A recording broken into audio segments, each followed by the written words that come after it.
Now, on another matter, today more than 100,000 Russian troops are holding positions along Ukraine's eastern borders. More have been deployed to Belarus to threaten Ukraine from the north. For the second time in a decade, Vladimir Putin's campaign to forcibly redraw the map of the European continent is on the verge of massive escalation. For those of us who remember the Cold War, this strongman routine from stale Kremlin autocrats is quite familiar. But Ukraine is not a captive nation trapped behind the Iron Curtain. It's a free, democratic, and sovereign European country. The proper response from the West should not be a mystery. The United States and our allies need to do four things right now. First, we need to cut through the bureaucratic caution, inertia, and red tape that is slowing the delivery of military, economic, and humanitarian assistance to Ukraine.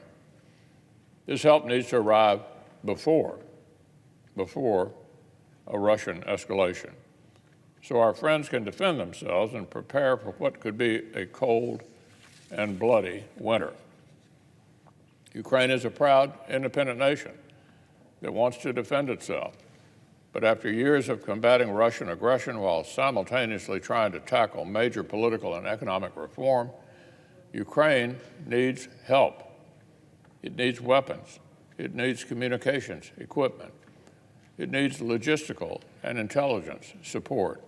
We should be building the logistical networks now to prepare to keep flowing support to Ukraine in the event of escalation.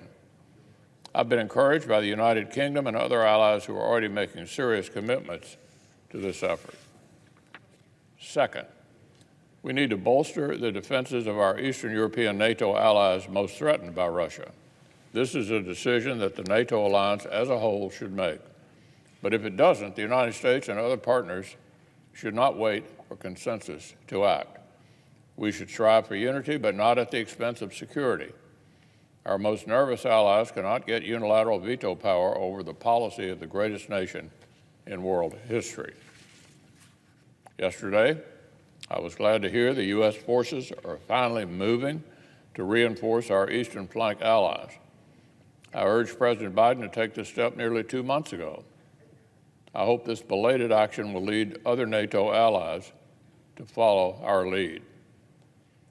Third, we need to impose overdue sanctions now, right now, to confront a litany of Russian threats, including their use of energy as a geostrategic weapon.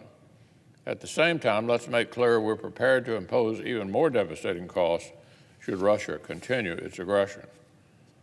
Again, we may have differences of opinion with parts of Europe, but we have priorities here that run deeper than matching our most timid allies. As we consider sanctions, we should be honest about our past mistakes. The 2014 Obama administration and our EU partners tried to use sanctions to halt the conflict, deter further aggression against Ukraine, and compel Russia to comply with the Minsk Accords.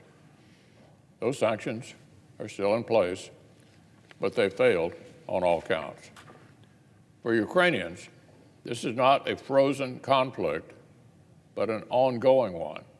Russia's continued aggression is self-evident.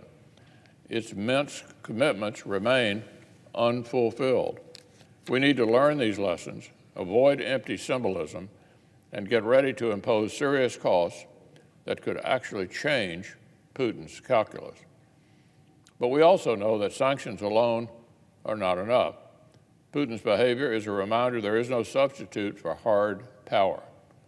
Deterrence is stronger when our enemies question whether their enemy plans can succeed.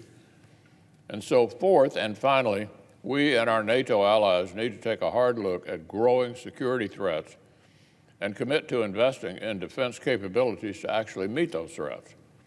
This means revisiting the 2% pledge. It means having hard conversations about building real military capabilities. When the Biden administration abandoned Afghanistan last year, China and Russia were paying close attention. Now Russia is testing our resolve in Eastern Europe, and China once again is taking notes. Our adversaries understand their best path to outmaneuver America is to outspend our commitment to defense. So, I hope President Biden will act swiftly to equip our European friends, reinforce our NATO allies, and punish Russian escalation.